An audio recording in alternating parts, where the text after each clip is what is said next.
How should I know? I ain't got eyes in the back of my head. You ain't even got head to have eyes in the back of. Funny, ain't you? Better hurry up with Mr. Hendry's supper. Fine one you are to talk about, Harry. Something you've never done in all of your life. Harry, he says, lays down on the sofa, just like a man, expecting a woman to slave herself away to a shadow. I don't know. They're all alike, husbands and lodgers. Mr. Hendry, is the supper you ordered? Mr. Hendry, don't let it stay out here and get cold. Oh.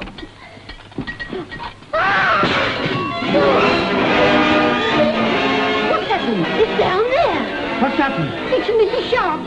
Mais qu'est-ce qu'il y a? Qu'est-ce que vous avez accroché pareillement? Fetch the copper, quick! Scotland Yard? Oh, Sergeant Hawkins, S Division speaking. There's been a murder. Man stabbed. 26 Brook Street, Hendon.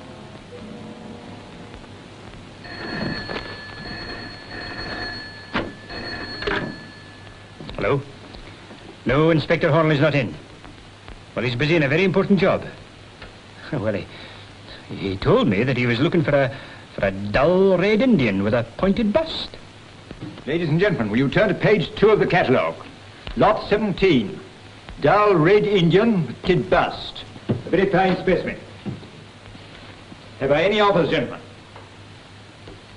Well, shall we start with 5 shillings, a most ridiculous figure. 6, thank you, sir. 7, 8, 9, 10. 10 shillings I'm offered for this rare stamp in excellent condition. 11, thank you, sir. 11, 12, 13. 13 shillings I'm bid, 13 shillings. Any advance on 13? 13, thank you, sir. 14 shillings. 14 shillings I'm bid, 15. 15 shillings I'm bid for this rare stamp. Any advance on 15 shillings? 16, thank you, sir. 16. 17, 18 shillings, thank you, sir. 18 shillings, 18, 19 shillings, 19... I'm bid 19 shillings for this stamp, gentlemen. 19 shillings, 20, 21 in 2 places. Yours, sir, 22. 22 shillings, 23 shillings. 23 shillings for this stamp, gentlemen, that any collector were proud to possess. 23 shillings, 24, 25, 26, 27 shillings, 27, 28, 29, 30 shillings, 31, 32, 33, 34 shillings, 34 shillings I'm bid, sir. 34 shillings, 35 shillings, 35, thank you, sir, 35 shillings. We haven't reached bargain figure yet, you know, gentlemen. 35 shillings, 35, 36, 36 shillings, 37, 37 shillings, 37 shillings is all I'm bid, gentlemen. 37 shillings, going for the last time at 37 shillings, going. Oh, wait a minute. Oh. See what you've done? You made me lose it. How could I help it? You're always telling me that duty is duty. Well, couldn't you have waited until I got that dull red Indian? The Chief Superintendent says I'm to go around there at once. Well, I'd rather have gone with that stamp in my pocket. Evening, Doctor. Evening, Inspector. I was expecting you'd be along. You medical men know everything, don't you? What have we got here? Dead about half an hour. There was a deep perforating wound in the left lumbar region, penetrating the lumbar muscles and entering the nephritic area, causing renal hemorrhage, acute anemia, hyperpiesia. What was all that? Let him for a knife in the kidneys. Oh, hyperpiesia? Ah. Well, if you don't want me, I'll go and make my report. Hello, Doctor. Good night. Good night. Well, at 8:35 p.m. on the evening of the 17th inst, I was proceeding in a southerly direction. Cut out the cause and get on with the patter. Found by the landlady, sir. Can't locate the instrument what done it. The lady of the house reports deceased portmanteau's missing. Name? James Henry, sir. According to that receipt, produced. £19, 17 and sixpence on him, sir. Produced. Better keep an armed guard over that. And a piece of chalk, sir. Produced. Bring in the landlady. Right, sir. Well, I don't think much of his choice of apartments. I wonder what he was. Hotel porter. Hotel porter, I thought that. How do you know? This piece of chalk. It's got blacking on it. He used it to chalk the room numbers on the boots he cleaned. See? Oh, marvellous. All life's problems solved. Oh, I have been wrong. Last week's football pools, for instance. That? Well, the whole of Scotland Yard couldn't deduce what Chelsea will do next. This room hasn't been dusted for days. I wonder why. I can tell you why. I couldn't get in, see? How's that? Kept his room locked. Mysterious bloke he was. That tight-lipped he'd have to have a shoe on to eat a banana. No, that's all right. Oh, no, it ain't all right. I've never had any trouble with the police before. You surprise me. How long has he been here? 3 days. Came in the night before last. And now look at him. If I'd have known that was going to happen, I'd have cleared him out straight, I would. Well, I don't think you had this in mind when you came here. Your Inspector. Oh, look what I've got. Letters. Mademoiselle Eloise de Parmentier. Oh, cherche la femme. How much? In French, for there's usually a woman in the case. Paris postmark. Yes, it's a French, stamp, all right. Here. Do you know anything about this, what's her name, Mademoiselle Eloise de Parmentiers? Yes, the tenant before him. Oh. And a nice, quiet lady she was, too. Well, did he have any visitors? Visitors? What kind of place did you take this for? Well, if he lived alone, he had no visitors, and there was no weapon, it isn't a murder, it's a blinking miracle. Half a mo. I did hear the door go when I brought the supper up. Oh? It must have been him that pinched the bag. Well, how do you know the bag was gone if he couldn't get in? Because I saw it come in with him, and it ain't here now. Huh. What do you think I was giving my head for? I'd rather not specify. How big was the bag? Oh, the kind easy to get away with on rent day. Hello? Suddenly been taking all this metal piece lately. Could it have been the bag? No, this is a clean round space in the dust. Oh, Hercules. Hercules? Him with the muscles, my statue. She means Hercules. Was it valuable? Valuable? I'd weighed a couple of stone. What was it made of? Oh, iron or something. I see. A bloke's murdered, and 19 quid left in his pocket. But a heavy statue and a suitcase were pinched. What do you make of that? Oh, simple enough, Inspector. I can reconstruct the whole thing. Oh, go on. Well, now, you see, these statues are always hollow, and somebody had put a roll of banknotes inside. What's that? The woman. Now, the thief knew it was there and came in to burgle the place. He put the statue in the bag, and the deceased came in and caught him. They struggled. He grabs the bag. And stabbed this poor bloke in the kidneys with it. Wrap up. Sergeant? Sir. Any ponds, rivers, canals about here? There's a well sharp just beyond the dog and right. Or get a boat and dragging irons quick. Yes, sir. Half a mo. What about my statue and my banknotes? What are you going to do about that? I'm going fishing. Uh, Where's Sergeant Bingham now? I think that's them just coming in, sir. Well, about time, too. They've been gone about a couple of hours. Got anything, Sergeant? Only half the well sharp in the boat. All right, come along in. Right, sir. I don't know why these things always have to happen on a cold night. Well, we'd better turn it up till daylight. And we'll get more light on the scene. Here. Go on. Keep the boat steady, sailor. Yeah. Come on, this is no time for bathing.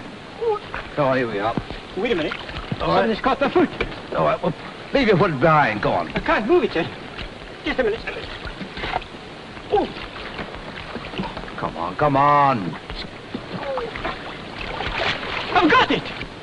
Bless my soul, so you have. I thought I'd find it here. Well, don't stand there. Bring it along. Come on. Right. Give me a hand, Sergeant. Right. I'll put it up here. That's all right. I had a feeling it was a bag when I fell over it. Yeah. Oh, look. Here's Hercules. Hello. Here's a knife. Yeah, that could have done it. And if I'm not mistaken, it's a leather worker's knife. I thought that. Homemade, what's more. Whoever he is, he bought the blades in Sheffield and fitted them to his own handles. That's right. Why would he do that? Oh, I don't know. Like to work with something odd, I suppose, like me choosing you for an assistant. Anyway, it'll be easy to trace. Like a three-cornered cape or a tuppenny blue Mauritius. Now, I wonder what this is. Huh. Oh, it's an attaché case, Inspector. Of course, strike me up a mulberry tree. Do you know what this is? It's an attaché case. It's the budget bag. Look at that. What? The Chancellor of the Exchequer's budget bag. You mean the Chancellor of the Exchequer murdered that man? Oh, gosh, what a case. Don't be silly. It was stolen. Oh, there won't be a schmozzle about this. Why would anyone want to steal an empty budget bag? Well, it wasn't empty when it was stolen. It had the budget secrets in it. But all the same. Yes, and the budget speech is this week. Here, we've got to get a move on. Come, bring this along, will you?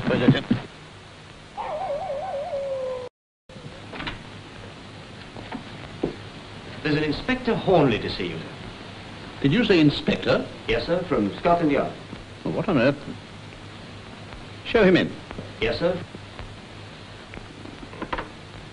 Inspector Hornleigh, sir. Good evening, sir. Good evening. I trust your pardon the intrusion, sir. A little matter of lost property. That's very kind of you, but I'm not aware. Your budget bag, sir. budget bag? Yes, sir. But really, Inspector, I should have thought a man from Scotland Yard would have known an official bag when he saw one. There are bags within bags, sir. Now, sir, what about that? Well, that's my budget bag. That's what I was saying, sir. Where'd you find it? In the Welsh shop. The Welsh Harp? Yes, sir. Fantastic. Just a moment.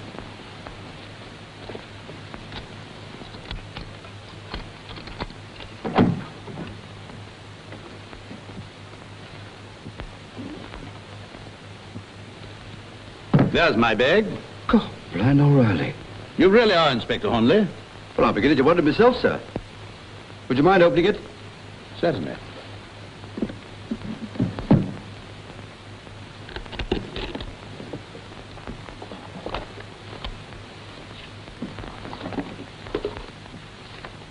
Anything missing, sir?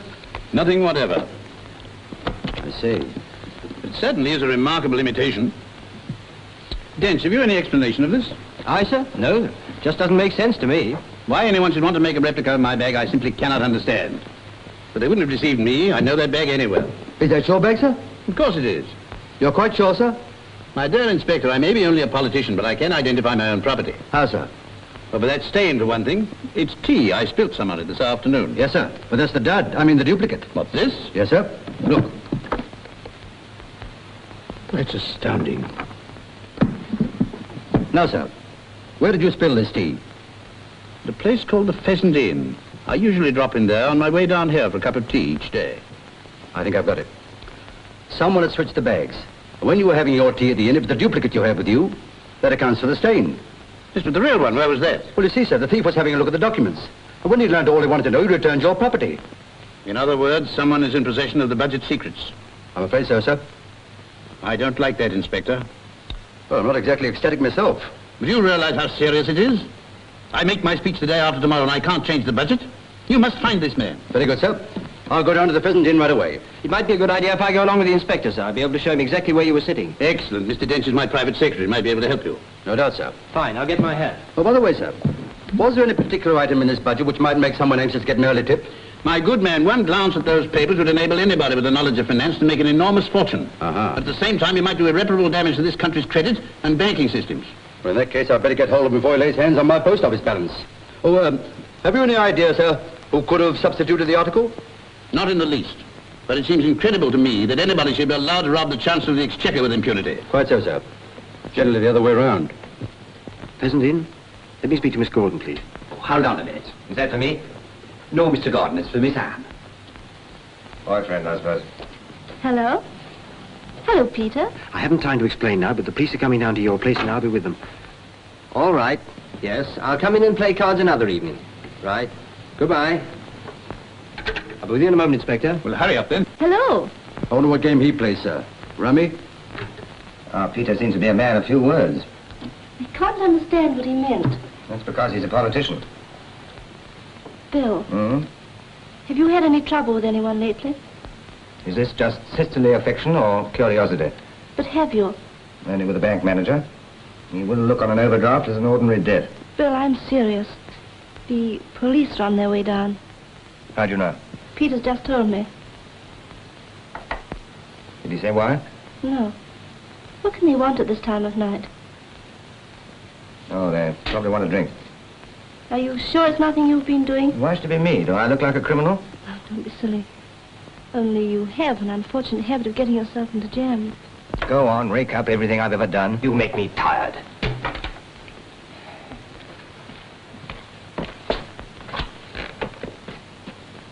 Am I intruding? Well, I wouldn't exactly call it that. I don't understand.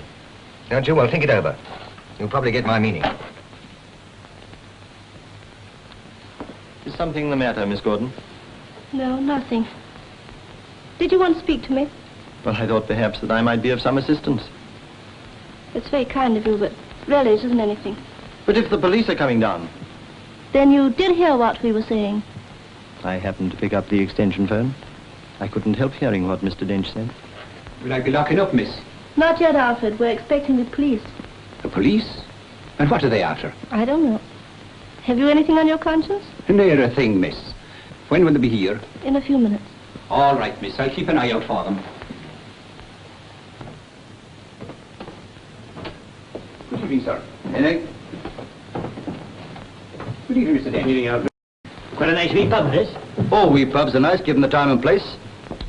Speaking of time, have you got an extension here? No, sir. Why? Well, it's after hours, you know. Oh, there isn't a customer in the place for all that. We kept open for you. What, you expected us? Not me, Miss Anne did. Who's she? Miss Gordon, sir. She owns the hotel. And she wouldn't want anyone better. Did she say what we were coming about? She did not. And I told her there was no knowing what the police does be after. Well, sometimes even the police themselves don't know what they do be. or after? Will I tell you here? Please. Ever heard of telepathy, Sergeant? Telepathy? No, it's what we in Scotland call the second sight. Lots of us possess the gift. Nearly all the savage races have it. And that's true. What do you mean? I make a remark to the Chancellor of the Exchequer, and it's heard miles away out here at the Pheasant Inn. Now, how could that happen? Look here, Inspector. You don't have to waste any more time. I telephoned Miss Gordon. Well, I don't want to seem inquisitive, but I'd like to know why. Well, she happens to be a friend of mine, and I wanted to protect her. Superfluous, Mr. Dench. I'm no terror to the female sex. That's right. Good evening. Good evening, miss. And this is Inspector Hornleigh, Miss Gordon. I must apologize for this late call, miss, but I've come to investigate the stealing of the budget bag from the Chancellor of the Exchequer this afternoon. Peter, is this true? Yes, and the inspector believes that it took place here in the hotel. But how could it happen? Well, that's what I'm here to find out, miss. Are you the owner? Yes, my brother's a sort of partner with me. What sort of partner? Well, he has other interests that keep him busy. He's away from home quite a lot. Then you run the hotel yourself? Well, Miss Gordon has an experienced manager, a Mr. Wittens. Thank you. Were you here this afternoon? Yes. Did you happen to notice some tea spilt on the Chancellor's bag? Everybody did. He was quite upset about it. I suppose you don't remember where he was sitting, do you? Yes, I do. I'll show you. Thank you.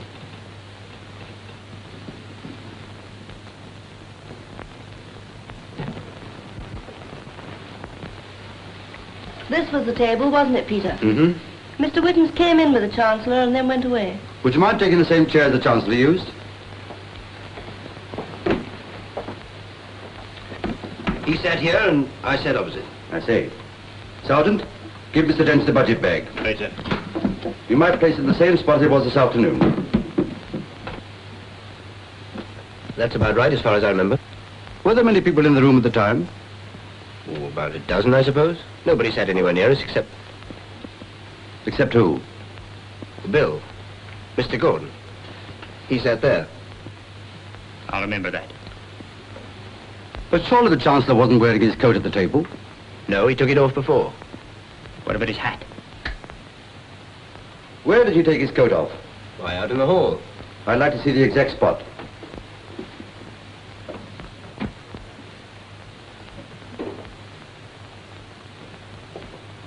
And the Chancellor always carried the bag himself, eh? That's right. Yeah, did you happen to notice Britannia's got... It was over there where Alfred is standing now that the Chancellor took off his coat. Oh, yeah. But would you mind showing me exactly what he did? All right. Now then, we came in together. I stepped over to that side of the table to speak to Wittens. The Chancellor moved over here and gave his bag to the porter. Then he took off his coat. The porter gave him back the bag, and we went into the dining room. That right, porter? Quite right, sir. Only it wasn't me. It was me assistant and understudy, so to speak. Henry, his name is. Henry, that's the man. Your colleague, so to speak. That's right, sir. He always makes a dart at the important people. Beat you to the tip, eh? Where does he make his dart from? Where else but there? What about that door? Where does that lead to? It doesn't lead anywhere. It's just a cupboard where Henry does be keeping his brooms and brushes.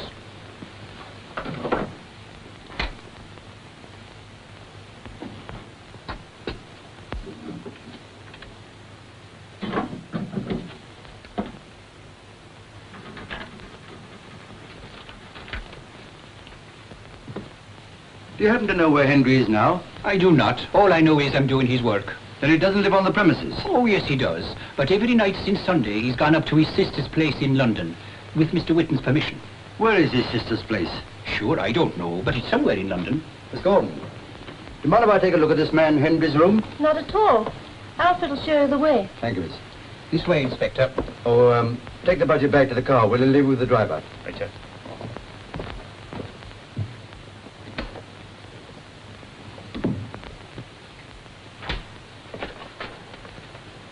Who are you? Well, I'm not the under-porter, and I take it the same applies to you. Oh, Mr. Wittens, this is one of the inspectors from Scotland Yard, the manager of the place. May I ask what you want up here? Sure, hasn't the Chancellor of the Exchequer lost his little bag full of taxes? And he sent this gentleman to find it for him. The under-porter's bedroom is rather a curious place to look. About as curious as finding the manager in it. Why, are you the valet as well? I'm just going to lock up the petrol pump, Inspector. There's been a lot of petrol stealing from cars and pumps around here, and we like to assist the police in the prevention of crime. A very laudable attitude, Mr. Wittens. But perhaps you wouldn't mind answering me a few questions. Objection to helping the forces of the law? How long has Henry been here? About 6 months. Did you engage him? I'm the manager of this hotel, so naturally I engage the servants. References all right? They satisfied me. No doubt. I think that'll be all, Mr. Wittens. Don't let me keep him from your petrol pump. Oh, yes. Of course. Smart businessman, your manager. Keeps an eye on everything, I should think. If you mean he's one of them fellas that does be snooping all over the place, hoping to catch you on the hop, then you're right. Will this get you into trouble? I don't think so. They can't possibly think I'm involved. I didn't mean that. I was thinking of your job. Darling, don't worry about that. The main thing is to keep you out of it. Do you know anything about what Henry does in his spare time? Divil a thing. He's never one to talk a lot. Ah. Uh-huh. That seems to settle it. Do you mean Henry done it? What'll I say to him when he comes back? When do you expect him back? He knows if he isn't back in time for the boots and knives at the crack of dawn tomorrow, there'll be the curse of Cromwell waiting for him. You're not Welsh by any chance, are you? Me, from Wales, with me name McLaughlin? What kind of a detective do you call yourself? I'll be able to tell you that tomorrow night.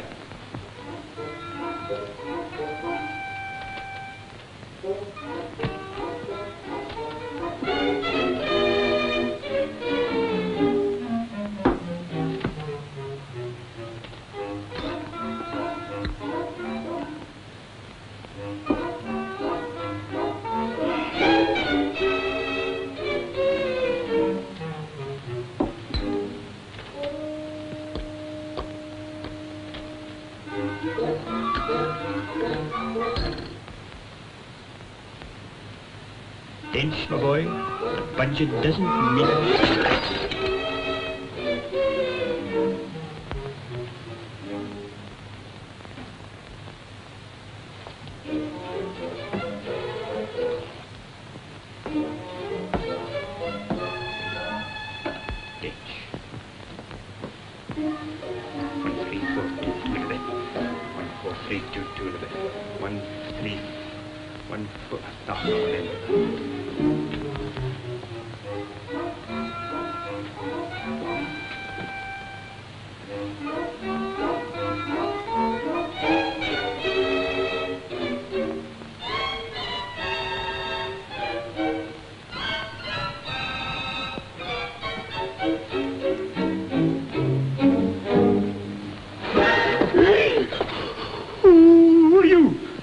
Allow me to introduce myself.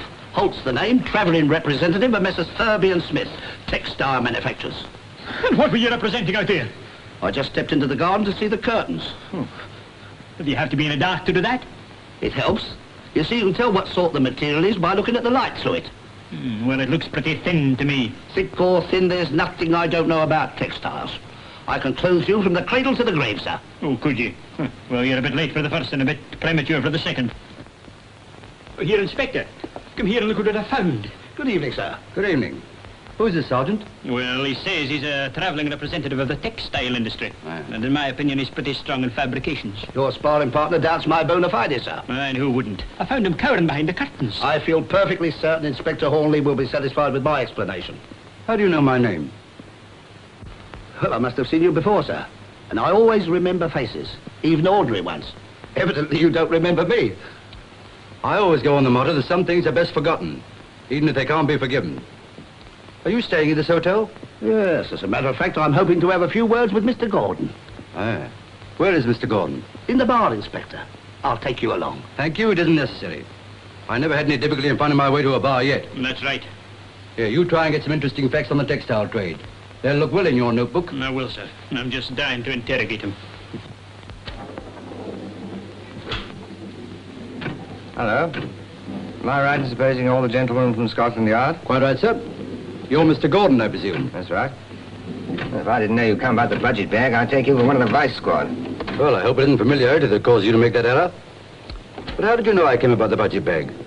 Mr. Dench has told me in accents of statesmanlike gloom, my sister in tremulous tones, and Mr. Wittens been flapping about like an old hen. And in fact, you're the only one that doesn't care.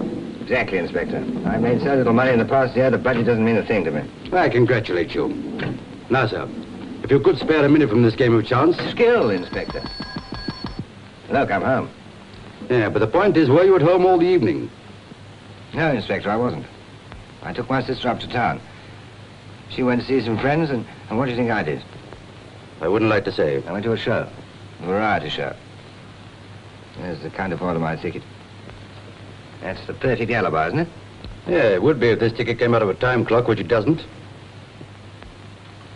Have you asked our very efficient manager, Mr. Wittens, how he spent his evening? All in good time. Because when you do, ask him who he took up to London with him. Right. We'll go and ask him. Nothing could give me greater pleasure. Excuse me, Inspector, but it's getting very late. Can you tell us how long this investigation is likely to last? Well, the Chancellor's speech is the day after tomorrow. But if you'll answer me one question, we'll call it a day. Go on. Did you drive someone to town tonight? As a matter of fact, I did. Who? Henry. I picked him up outside the hotel and gave him a lift. I dropped him in Oxford Circus, and that's all. And I suppose you've got half a dozen witnesses who saw him get out and walk away. At least 50 people must have seen him. But they don't know it, and I don't know them. Was he carrying a suitcase? Yes, an old brown one. That seems to settle it. Well, now, I kept you all up pretty late, and it's only fair to tell you why. Sergeant Bingham, I want you to help me to demonstrate. All right, sir. Nothing like a good reconstruction. Now, get over there, will you? Now, you can be the Chancellor of the Exchequer. Now, according to Mr. Dench, the Chancellor came into the hotel this afternoon with the budget bag in his left hand. No, left. He handed the bag to the porter. And as he turned to take off his coat, the porter placed the bag down here behind this umbrella stand. After taking the coat, the porter produced a duplicate bag from here, which he had already planted, and handed it to the Chancellor, who went into the dining room. Go on. Henry then slipped into the cupboard with the real bag, where he made notes on the budget. And when the Chancellor returned from the dining room, he gave him back the real bag, having reversed the whole process. Faith, and it's like one of them mediums at a seance to see you do it. Keep quiet, Alfred. You know, Mr. Wittens, if you'd had X-ray eyes instead of ordinary ones, you'd have seen the duplicate bag inside that old suitcase of Henry's when you drove into town. Congratulations, Inspector. So the mystery is unraveled. I'm sorry to say it isn't, sir. You see, Henry wasn't the type of man who could plan a crime like this. He must have been acting for someone else. Someone who needed money pretty badly. Or someone who saw an opportunity of making big money. Or again, someone who needed money to get on in the world. But whoever he was a man of education, who could organize and plan every detail. I don't want to teach you your job, Inspector. Oh, I'm always ready to learn. It seems to me you should find Henry and get the truth from him. I'm afraid that's impossible. Why? Because Henry was murdered at a few minutes after 8 o'clock this evening.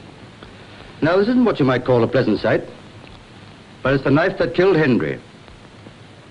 Has anyone ever seen it? Or one like it before? No? Ah, well, I didn't expect any other answer. Mr. Dench, would you mind driving me back by the Chancellor's house? Certainly.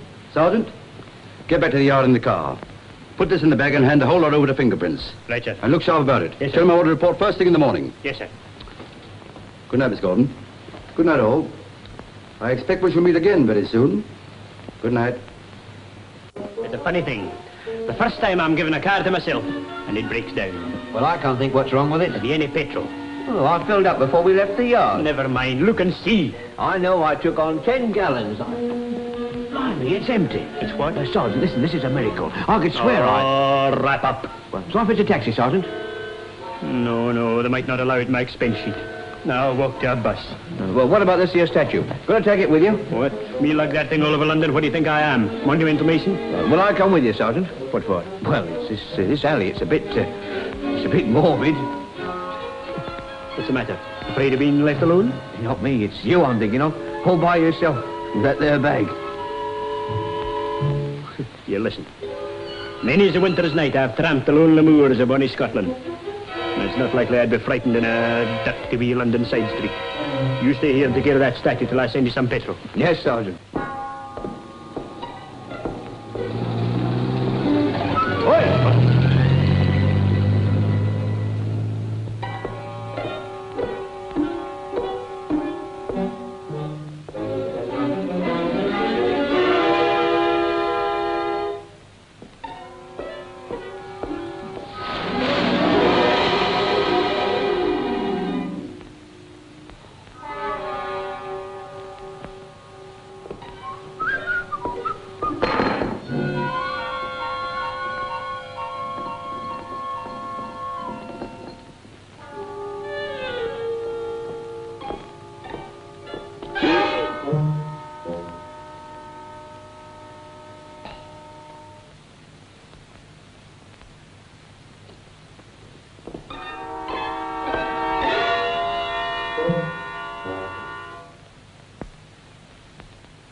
the little guy.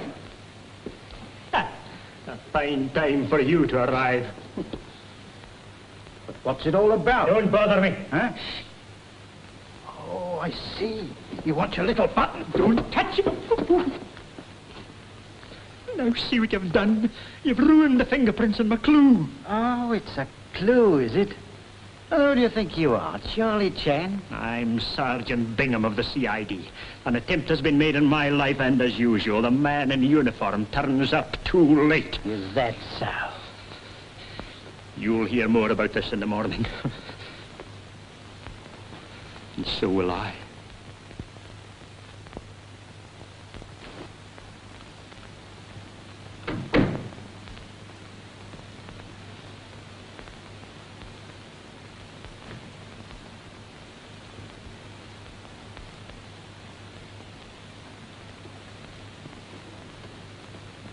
Go on.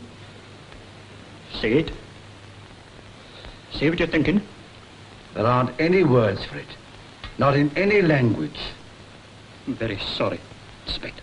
You pestiferous, elongated, flat-footed, bald-headed bunch of haggis. Why didn't you stay on your own native heath, tossing the sporran and whacking your tom-toms, instead of unloading yourself on the long-suffering English? Bite that off at the root, and you couldn't hurt me more. No, thanks. I'm a vegetarian. Well, what happened? Well, I was wandering down the alley, as blithe as a wee lark. And all of a sudden, it seemed that Ben Nevis up and hit me. And then all I remember is 3 ladies in white singing Auld Lang Syne. Any idea who attacked you? No. But I've got a fine clue. What? Fingerprints under that awning? No. A button. I found it beside me when I woke up. Now all I've got to do is to find the owner. And you can sew it back on his coat, I know. But what were you doing in that alley? Well, it's a long story. But if you'll only be patient, I can reconstruct the whole occurrence. I'll wrap up. Oh, but how was I to know they'd follow me? How? Now listen. When I was a sergeant, Sir George Selwyn, who was then Chief Commissioner, said to me, "My boy, you're going to go far." Now, why do you think he said that? I don't know. He's one of the lunacy commissioners now, isn't he? What do you mean? Nothing. I was only thinking aloud. You think? Don't make me laugh. If you were a stamp, you'd be a perforated forgery with a fake postmark and no gum. I'd swap you for a cigarette card. Well, I never thought you'd be so hard. Me hard? You wait till you hear from upstairs. Is the Chief Superintendent likely to be very angry? No. You just give you a great big hug and a kiss. Bless my soul. You throw away the duplicate bag, our one and only piece of evidence. I've still got the statue. Surely they must have found some fingerprints on it. Yes, a complete selection of yours, on the merry thought. Oh, well, what's the use of fighting against fate? Here am I, trying to do my duty, and all I get is my head cracked and my good name smashed. Well, the Chief can't hurt me more. Well, that'll depend on me. You've jeopardized your whole career, my boy. And if the Chief Super didn't feed out of my hand... What's that about the Chief Superintendent? With all due deference, sir, I was just describing your methods to Sergeant Bingham. And I was telling... Well, anything to report? Yes, sir. I'm afraid we've lost that duplicate bag. You what? Lost it? Yes, sir. Oh, good heavens, man, how? Well, sir, in a manner of speaking, it was my fault. Oh, come to the point, man. Was it or was it not your fault? You see, sir, I was too trusting. Well? I allowed Sergeant Bingham to bring up that bag by himself, and he was savagely attacked. You've been long enough in the force, Hornleigh, to know that if you want a thing done, you must do it yourself, and not leave it to a simple Scot. Oh, there it is. Badly hurt, Sergeant? Oh, I can carry on, sir. Oh, and, sir, it may have been partly my fault. I wouldn't like you to blame the inspector altogether. No, it's very nice of you, Sergeant. Still, I'm afraid I must take the blame. It was my responsibility. Well, never mind whose fault it is. The point is, the Chancellor makes his speech tomorrow. And before he gets up in the house, we've got to find the murderer. Tomorrow? Yes. Can you do it? Well, if I could guarantee that, sir, I'd be Chief Superintendent myself. Still, I can try. Mr. Wittens to see Inspector Hornleigh, sir. All right, I'm just going. Bring him in. Don't let Bingham do too much, till he's all right in the head. Don't you worry, sir. I'll look after him. Well, you certainly did me a good turn there. Esprit de corps, my boy. What do you say? French for the old school tie. Good morning, Inspector. Good morning. What can I do for you? I may be able to be of assistance. Well, I could do with some. Sit down, will you? Thank you. What I'm about to say might give you a wrong impression. Ah, I see. You know something about someone. That's right. But I wouldn't like you to think... I never do. Go on. Well, about 3 weeks ago, I was asked if I knew the name of any leather worker who was good at his job, but in a small way of business. Who asked you? I hardly like to tell you. I see. You come all the way from the inn to tell me you hardly like to tell me. Well, I'm afraid you might think I had a personal bias against this man. Needn't worry about that. I won't consider the point. Well, it was Mr. Dench. Was it indeed? Did he give any reason? He said he wanted the budget bag repaired. Where did you send him? A man called Parkinson, 104 Shepherd's Market. Nothing wrong with your memory, is there? I thought you might be doubtful about my story. So I brought along Alfred. He heard Dench ask me. That's very thoughtful of you. You corroborate this statement? Yes, sir. Mr. Whitten told me I had to come along, but I hope I'm not getting Mr. Dench into a hole. No. Nice gentleman, Mr. Dench, isn't he? Very, sir. Has a certain affection for Miss Anne, I believe. Yes, sir. Well, I can't say I blame him. Well, gentlemen, if you've nothing further to say, I won't detain you any longer. I can tell you where Mr. Dench lives. Don't bother. I already know. Bingham, show these two gentlemen out. I hope I've done the right thing. You've done all I would have expected of you, Mr. Wittens. Good day.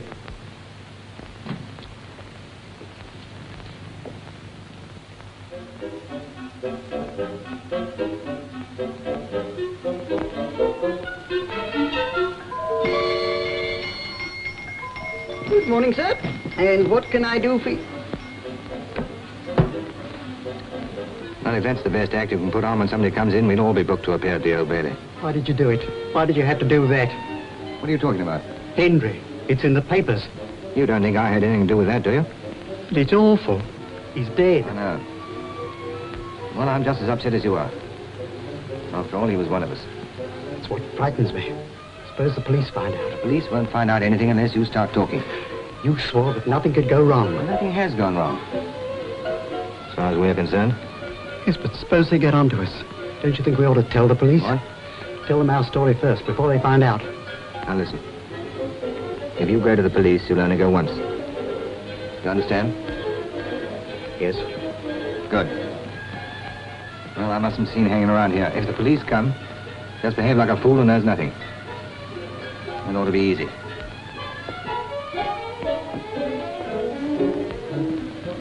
Why don't you go away for a holiday? Holiday? Might be good for your health.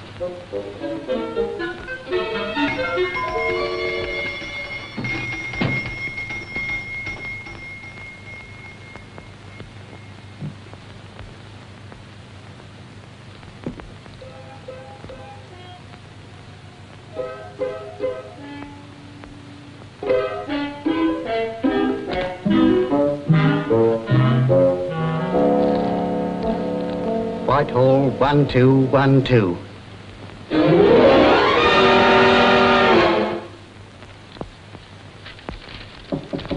Come in.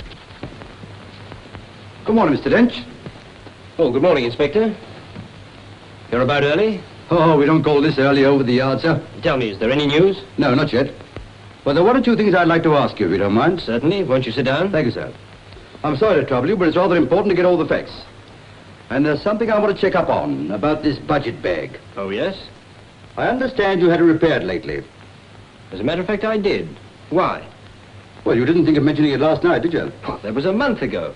Never occurred to me to have any connection with last night's affair. That's a clue, Mr. Dench. And clues are what we are looking for. Yes, of course. Tell me, how did you find out? By listening. Some of your friends are so fond of you they can't stop talking about you. Well, they certainly haven't wasted any time about it. Cigarette? No, thank you. You don't mind if I do? By all means. Tar. Nice girl, that Miss Gordon. Oh, yes, very. I understand you and she hope to get married one day. Well, I really don't see what my marriage has to do with the budget. Oh, don't you?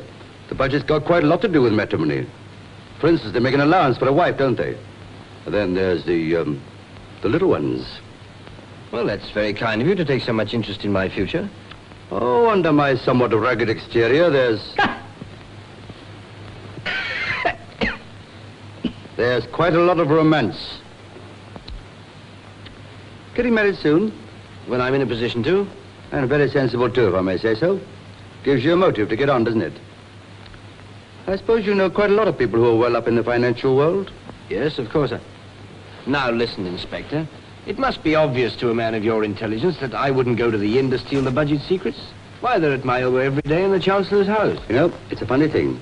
But whenever I arrest a man for a crime, he always starts by telling me of a dozen ways he could have done it, and never by any chance of the way it was done. Are you going to arrest me? Silly. Of course not. I wouldn't dream of such a thing. All the same, I'd like you to come along with me. Where to? To this Mr. Parkinson. He'll be glad to see an old customer. Oh, very well.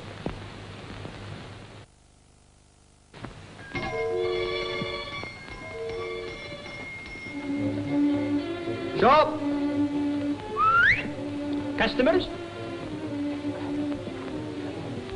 Seems to be a strike in the leather business. Or a lockout. Maybe he's not in. Oi! Anyone at home? Nobody here?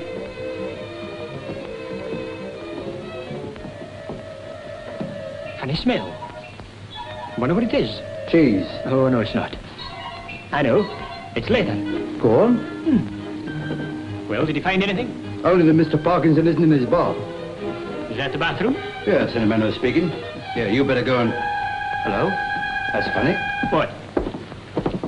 Look at that. Oh, what about it? Well, at least we know that he left suddenly.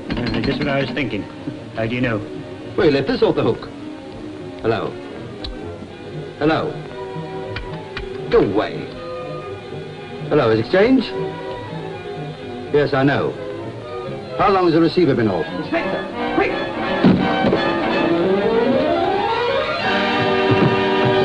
God, Lavarosa. What have you done now? I opened this door and he fell into the room. God.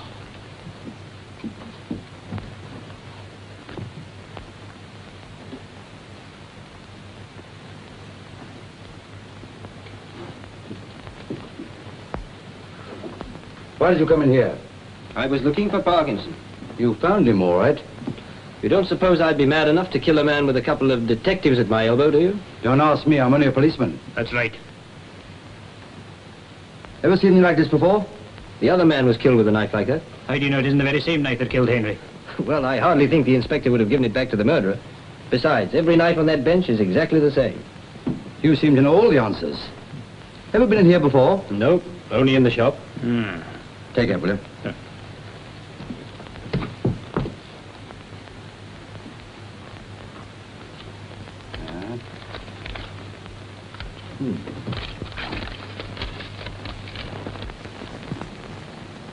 Gosh, what a way to treat money. Well, I've heard of a chap's income being cut, but never quite like this. Anyway, they're tenors, so they should be easily traced. Bingham, find out where they came from. Right, sir. I've traced the notes, Inspector. They were issued to Michael Kavanos, 200 Portland Place. You're coming on, my boy. We'll make a copper of you yet. Thank you very much. Very nice of you to say so. It'd be interesting to make the acquaintance of this Mr. Michael Kavanos. I'd like to know why his hobby is carving up banknotes. You have had quite a lot of money from me already, you know. Well, I'm not asking for a lot more. No? I only want enough to clear out of this confounded country. Oh, look here, Gordon. I'm a financier, a speculator, if you like, but not an exporter, particularly of unwanted goods. This is as much in your interest as mine. Now, how can that be? Well, if I get into a jam, you'll be right alongside me. Cooking. I was wondering when you would say that. No, I'm not threatening you. You are not, because I hold all the cards. Yes, you forget one thing. We're in this deal together. You are wrong. You had an idea, you brought it to me. It was a foolish idea that did not work. But it was your idea, Mr. Gordon, not mine. You'll have quite a time making the police believe that. The police? I'm not afraid of your English police. I like them too much. Come in. Inspector Hornleigh of Scotland Yard to see you, sir. What is this? What did you tell him? I never even mentioned your name. You must be here for something else. Let him come in. Yes, sir. Get in that room, quick.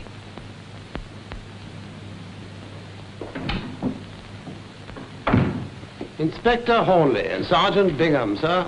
Good afternoon, Mr. Kavanos. Good afternoon, Inspector. This is an unexpected pleasure. I have never met anyone from Scotland Yard yet. Well, if I'd known that, I'd have brought along the Chief Commissioner. As it is, I'm afraid you'll have to put up with Sergeant Bingham. How do you do, Sergeant? I often see how much I like the English police. British. He's a foreigner, sir, like you. Well, now, after all these little pleasantries, what about getting down to business? Well, gentlemen, would you like to have a drink? Indubitably. But not just now. Oh, well, won't you sit down? No, thank you, sir. I won't give you a minute. Now, sir, you're a financier, I believe. Well, in my own small way, yes. You invest money in all sorts of stocks and shares, don't you? Yes, all sorts of stocks and shares. And commodities? Wheat, oil, rubber, copper? Yes, yes. And leather? I beg your pardon? I don't quite understand. Well, it's quite a simple question, isn't it? Have you had any dealings with a Mr. Alexander Parkinson of 104 Shepherd's Market? Alexander Parkinson? I don't think so. Why? Because he was murdered a couple of hours ago. I fail to see how that can concern me. And I take it you didn't know him? I never heard of him in my life. But it may surprise you to know that £200 in banknotes was found on him. Why should it surprise me? Because those notes were issued to you a month ago by the Southern County Bank. Oh, that might well be. I have many dealings, you know. In the course of a month, I could have paid them to one of 20 people. Well, don't you keep a record of the numbers? Never. I am perhaps what you call a bit careless about money. Prodigal, I call it. However, here are the notes. And perhaps you'll observe that they've been torn in half. How odd. I cannot think of a reason for doing such a stupid thing. Can't you? I can. It would interest me to know. I prefer to tell my bedtime stories to a judge and jury. I'm afraid I won't be there to hear you. That's a pity. Still, if you change your mind, I'll be happy to reserve your seat. It's very kind of you, Inspector. I'm sorry I could not give you more information. Don't you worry, Mr. Kavanos. You've given me quite a lot, thank you very much. Good day. Good day, Inspector.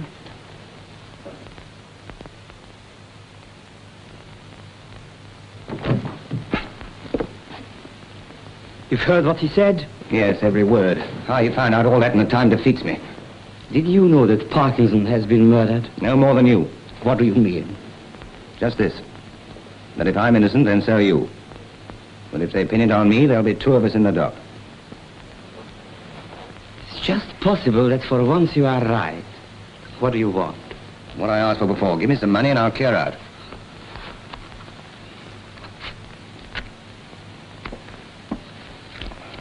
You don't expect me to get very far, do you? I have no more treasury notes, and I shall not give you banknotes that Inspector Hornleigh can trace. When do you start? Tomorrow morning. I've got to settle things up with Anne. Gordon, does she know anything? No, and she's not going to either.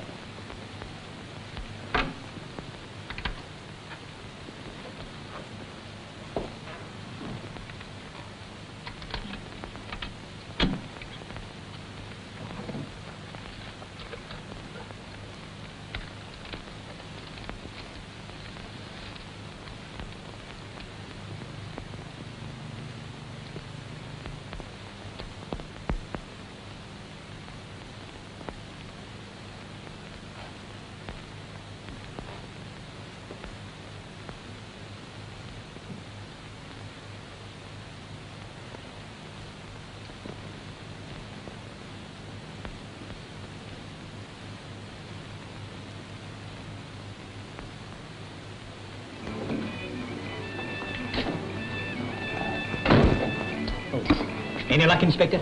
Do I look as if I've been lucky? Blind old Riley, what a day. Did you get anything at the stock exchange? Only a lot of stories I can't repeat. But I found out one thing. What's that? There's been no unusual speculation there.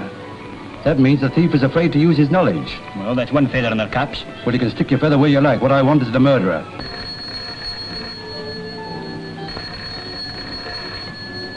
Hello? Yes, Inspector Hornleigh is here. What you say? The pheasants are in? Hey, wait a minute. Here's the inspector. Hello. Hello. They've cut off. What do they say? He asks if you are here. I tell him yes. He say you come down, the pheasant is in, and you are going to be very interested. So. Bingham. This may be what we're looking for. Come on.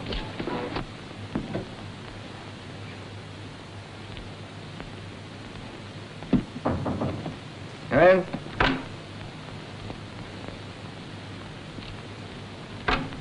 Hello, you kind of bid me a fond farewell. I didn't know you were going away. It's a sudden decision, isn't it? No, I've been thinking about it for some time. I get bored if I stop in one place too long. Now, let me see. I've left something out. I can't think what it is.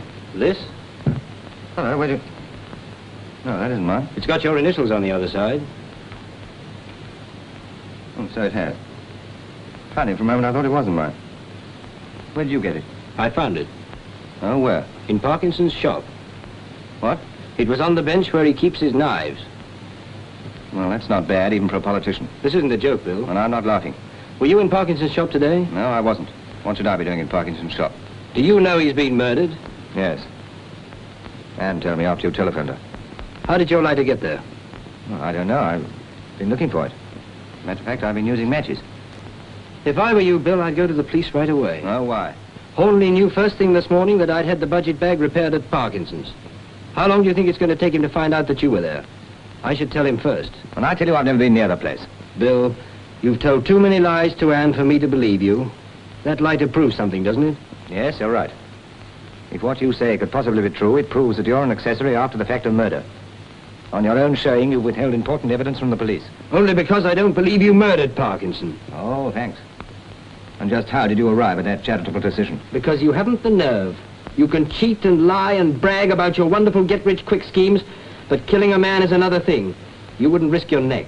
Well, if you're so certain I didn't do it, why didn't you go ahead and hand the lighter over to Hornleigh? I wish I knew just why you didn't. And you're too deep for me. All right, give it to me and I'll take it to him. Oh, no, if there's any dealing with Hornleigh, I'll do it myself. Now, one thing's quite certain, I'm not going away. I'm safer here when I can see what's going on. Bill, what are you two arguing about? We weren't arguing. As a matter of fact, I was just thanking Peter. You found my lighter last night and brought it along. Didn't you, Peter? Yes. I brought it along. Bill, what's happened? What's happened? Well, Henry's been murdered and so is Parkinson and the budget bag's been stolen. Isn't that enough? That's not a reason for you and Peter to quarrel. Or is it? Well, ask your boyfriend. Neither of you believe a word I say. Ask him what's happened. Perhaps you'll believe his version. And to get out of here, I've got enough to put up with as it is. Go on, get out.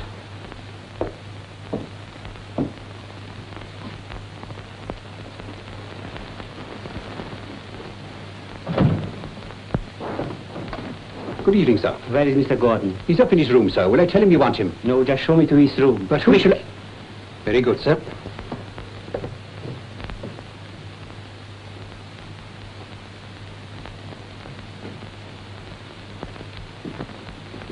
This is his room, sir. What name will I say? Never mind.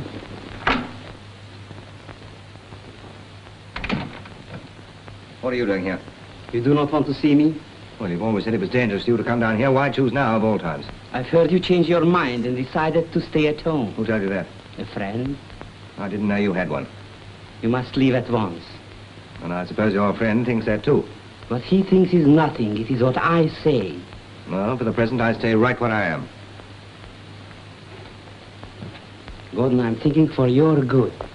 It is better that you go. Whenever you start thinking of anybody but yourself, I begin to wonder why. The reason is very simple. The police will come again and I do not like Inspector Hornleigh. That's funny.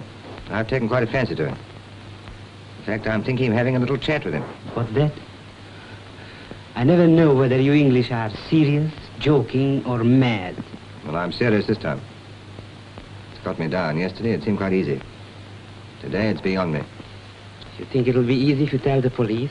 No, it won't be easy, but it's the best way out. I've been thinking things over. Very well. But don't be too hasty. Let me think also. Well, I'm not stopping you. I think much better if I have a glass in my hand. There's a bell over there if you want me. Thanks.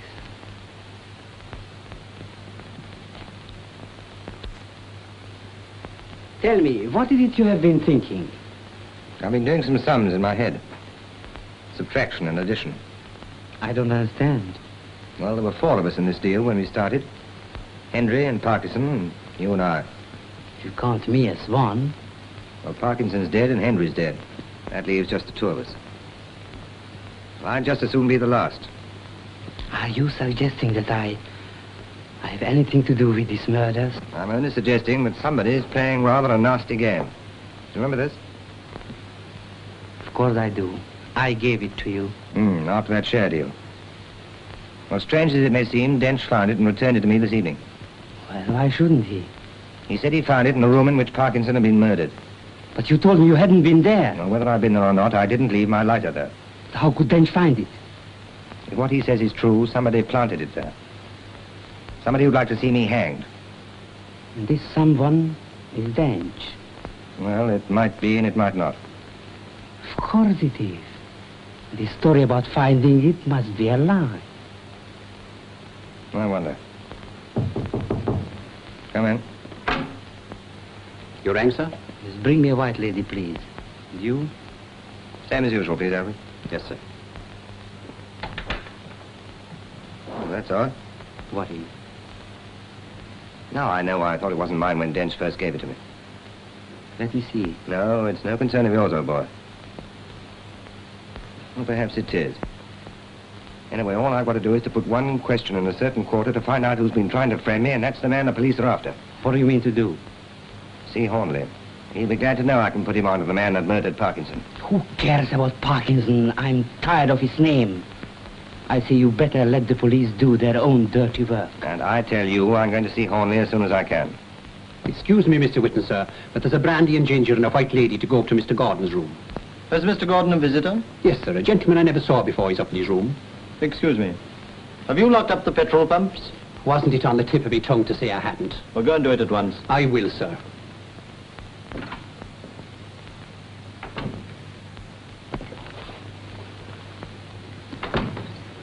I'll have one while you're at it. It's against the law to serve you at the bar, but I'll send one to your room. Okay, I'll have a bitter. Very good, Mr. Holt. In a mug.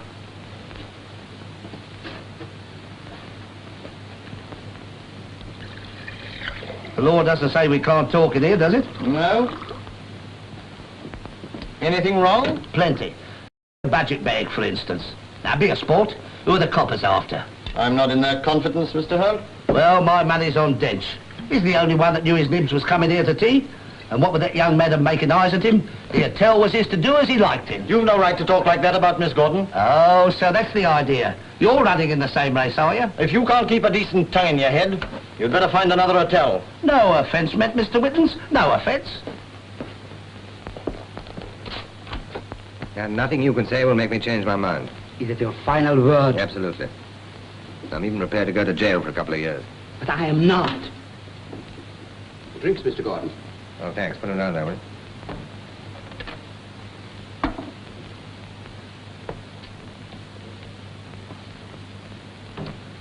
No, my friend. I don't want to go to jail. And I will do a great deal to keep out. As far as I'm concerned, you can do what you like. Oh, Mr. Wittens, has my brother come down yet? He's still in his room, Miss Gordon. Thank you.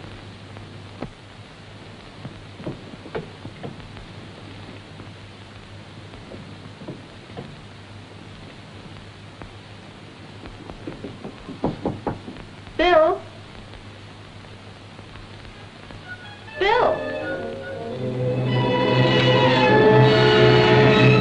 Bill? Bill, what's the matter?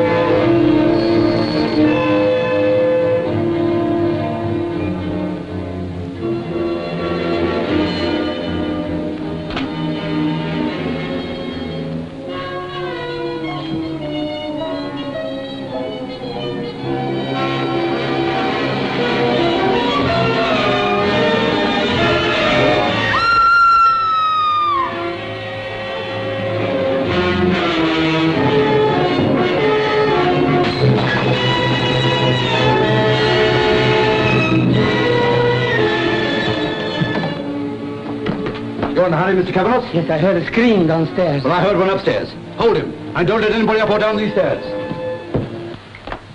What's happened? I don't know. I heard a scream, and by the time I got here, she'd apparently fainted, and he was like that. Get her out of here quick. Force you to covers. Is he dead? I'm afraid so.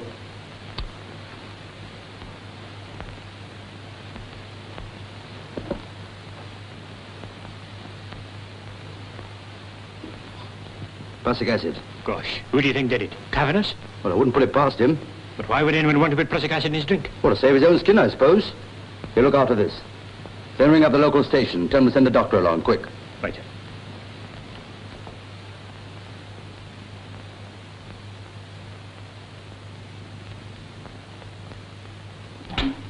Inspector, Miss Gordon just told me a man came into this room after she found Bill. What's that? She noticed a scarf lying on the table. Just as she picked it up, this man came in and snatched it out of her hand. That's all she remembers. Is that so? Here, you better come downstairs with me.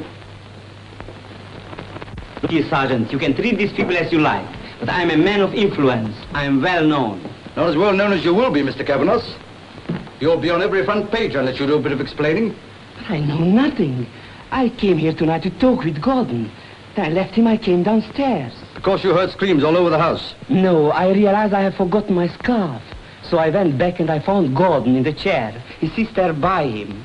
She screamed. I was frightened and ran away. But that doesn't explain why you came here tonight. To have a friendly chat with Gordon. I happen to know that's not true. How do you know? Alfred told me he heard them quarreling. What about? Just when I went in with the drinks. They were disputing about a deal, they called it. He doesn't know what he's talking about. Yeah, but I do. There were 4 of you in that deal. Henry, Parkinson, Gordon, yourself. And 3 of them have been murdered. Only you remain. I didn't do it. I will tell you the truth, the whole truth. It'll be very unpleasant for you if you don't. Gordon owed me money. He couldn't pay. He promised to get me some advance information concerning the budget in exchange for his death. But he planned it all. But you gave him £200 to have the duplicate bag made, didn't you? But I had no idea what the money was for. I couldn't trust him, so I tore the banknotes in half. He was to have my half when he gave me the information. You're wasting your time, Inspector. Just a minute, Mr. Dench. Dench! So you are the man who was Gordon's enemy. What are you talking about? Inspector, there is the murderer. Only tonight Gordon told me you tried to frighten him by saying that you found his lighter at Parkinson's shop. What's that? It's a lie. When I brought his lighter here, I was trying to keep him out of the mess you made for him. But if you found the lighter in his shop, why did you hide it from me? Because I thought Bill had been up to something, but I knew he wasn't a murderer, and I wanted to protect Miss Gordon. You know, you're a public menace, Mr. Dench. You seem determined to defend one woman until every man in the case is killed. Well, I've nothing to fear. Well, all I can say is you've got more courage than sense. Is that the lighter? Yes. And Gordon said something very curious about it. What was that? He looked at it closely, and then he told me that when Dench gave it to him, he thought it was not his. Did he say why? No. But he said that now he could trace the man who left it at the leather shop. Did he indeed? Did he say anything else about Mr. Dench? Yes, that they had a quarrel. But he could not say any more because at that moment the porter brought us our drinks. You were in Mr. Gordon's room twice, weren't you, while Mr. Kavanos was there? Yes, sir. I took the gentleman's order. Mr. Wittens mixed the drinks, and he gave them to me to take up after I'd locked up outside. Do you agree with that? Alfred's account is correct, Inspector? That's the way to give evidence. Now, I've one other question to ask, Mr. Wittens. What did you do when you left my office this morning? I came back here. Can you verify that?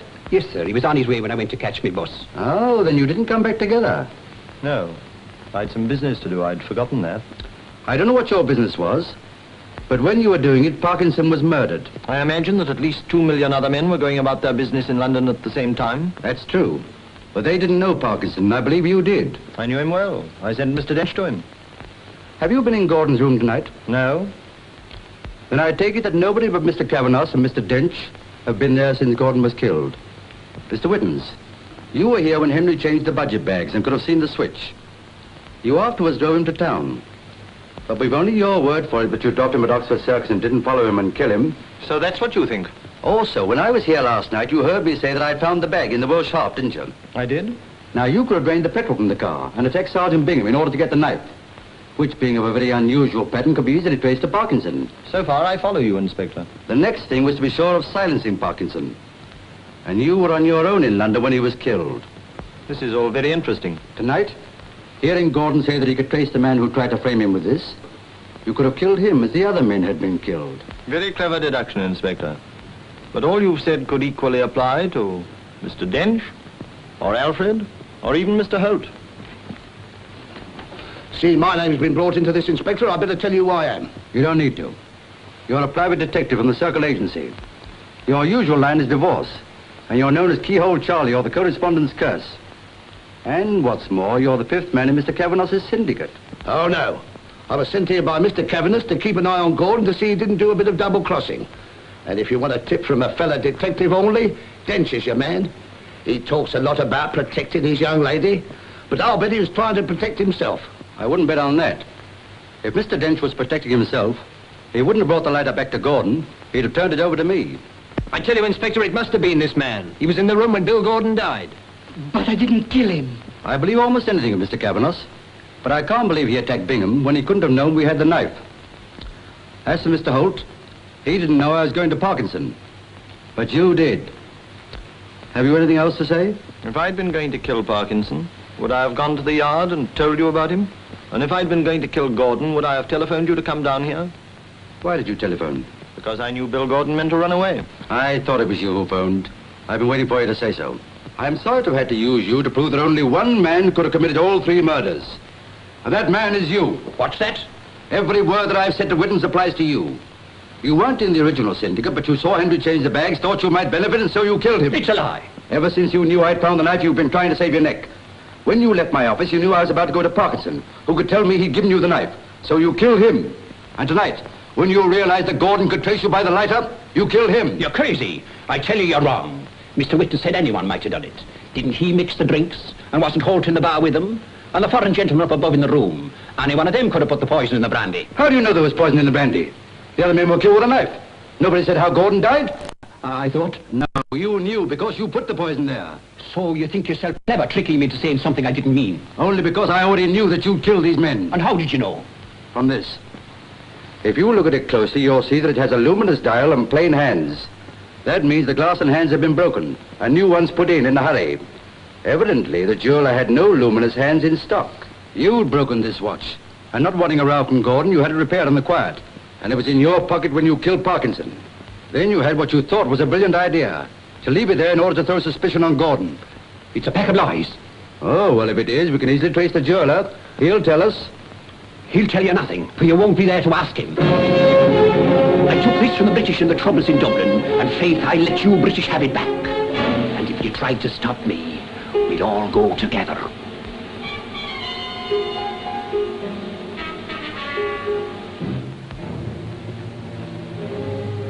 Stay where you are.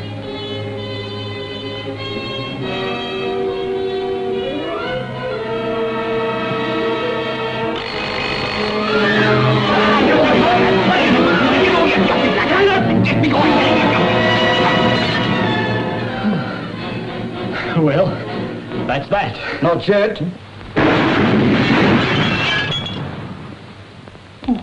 What'll I do now? Well, I think you better try a spot of reconstruction. Well, it was a neck-and-neck race, but we won. There's only one thing that I regret. What's that? A wee clue. You know, I never found the owner of it. I sometimes think I'll never make a detective. Oh, yes, you will. You'll make a perfect sleuth. Complete to the last button.